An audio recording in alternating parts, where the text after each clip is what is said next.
Good afternoon. Glad that you've chosen to spend some time studying the Bible with us today.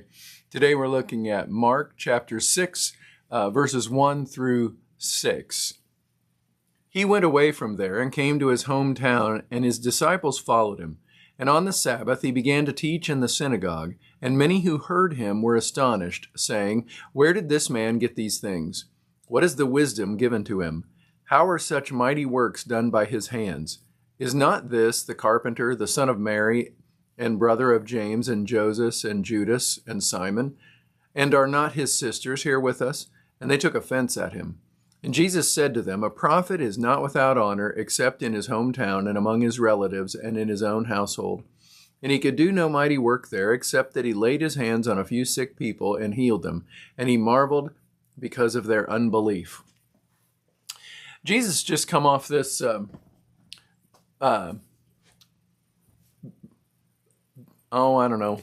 visit, trip, whatever you want to call it. This place where he'd been, and he healed the woman with the 12-year issue of blood, and then he raised Jairus' daughter from the dead, and now he's back at Nazareth. And now things are different.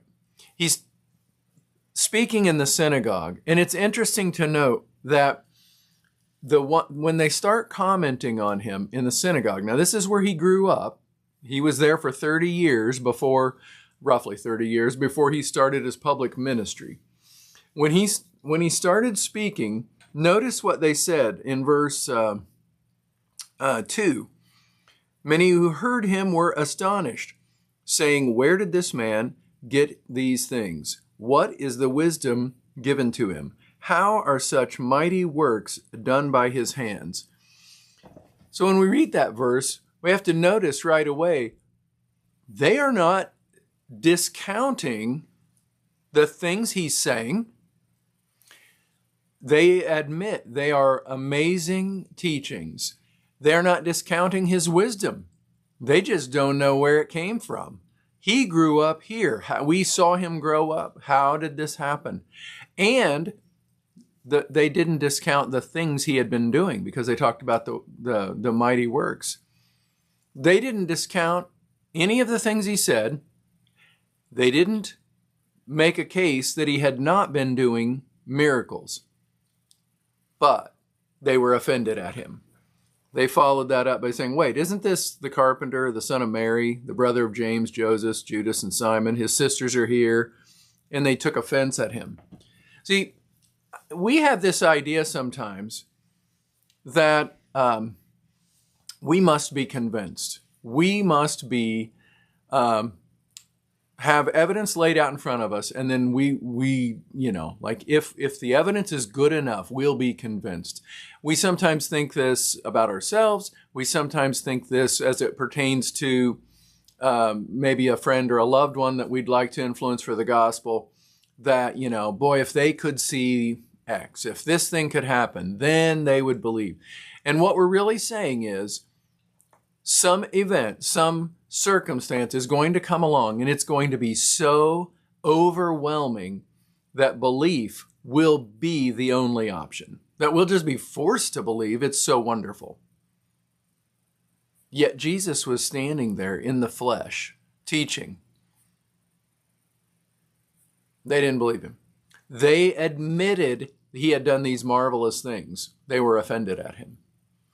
Also, you might think, well, but perhaps they, maybe their problem was they didn't know about his history. No, he grew up there. There was not one person in that town that could ever bring up a single thing Jesus had said that he shouldn't have said, or a thing that he had said in a way he shouldn't have said it. They could never point to a cross word that he'd said. They could never point to a misdeed that he had done. There had never been a time where he had done something to someone and not apologized. In fact, there'd never been the thing he had done, because he was sinless. He always made the right choice. And they just didn't believe. We need to get past this idea that what God does is he overwhelms some people, and so they just are forced to believe. No one's forced to believe. Read the Gospel of John. Lazarus is called out of his tomb after being dead 4 days. Jesus calls him out of tomb, and there were some there that went away plotting how they could kill Jesus. And Lazarus too. No, belief is a choice, and unbelief is a choice. And there comes a time, and for most people there come a number of times, where we're sort of at a crossroads and we make a choice. Are we going to just choose to believe? Yeah, but I don't know all the details. Yeah, you don't. You don't know how an airplane works either, but you probably get on one from time to time. You don't know that the other people in the oncoming traffic lanes aren't on their phone or asleep and are going to cross the lane and hit you head on. You don't know that, but you get in and you believe that things are going to work out. You make a choice. You go to a public place, you sit down in a chair, you just believe that that chair is going to hold you. You probably don't test it first. No, we make all sorts of things like that, all sorts of decisions like that. We decide to believe. And I would encourage you to read the scripture and decide to believe. There was a man that came to Jesus once, and Jesus said, "Do you believe?" And he said, I believe. Lord, help my unbelief. That's fine. Jesus can work with that. I want you to notice also, though, there at the end it says, because of their unbelief, he could do, I want to read the verse exactly for you. Verse 5, he could do no mighty work there, except that he laid his hands on a few sick people and healed them. Now you might read that and say, wait a minute. Wouldn't laying his hands on some sick people and healing them, wouldn't that be pretty amazing? Yes, it would. But Jesus didn't consider that a mighty work. And why not? Because that's not why he came. He came to seek and save that which was lost. And because they had made this choice of unbelief, the mighty work that Jesus desired to do, which was to win the hearts and minds of people, he couldn't do it there because they had chosen against him. They healed a few people and moved on. That's a sad story, but it's one that we can learn from. The Gospels are for our benefit. Oh, but Russ, I'm not sure I can believe all that. Choose. You choose. You make a choice. You won't be sorry. You will not be sorry. Well, I hope that you're having a great day today. I hope that you're staying in the Word. We're coming up into December now. And, at the end of the year, a lot of people wait till like right before January to think about like New Year's resolutions kinds of things.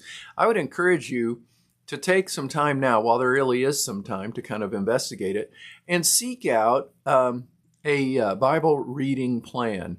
Plenty of them are available on the internet that you can print out. It'll show you what to read on a given day, so that if you maintain that pattern, you will have read through the scriptures in a year.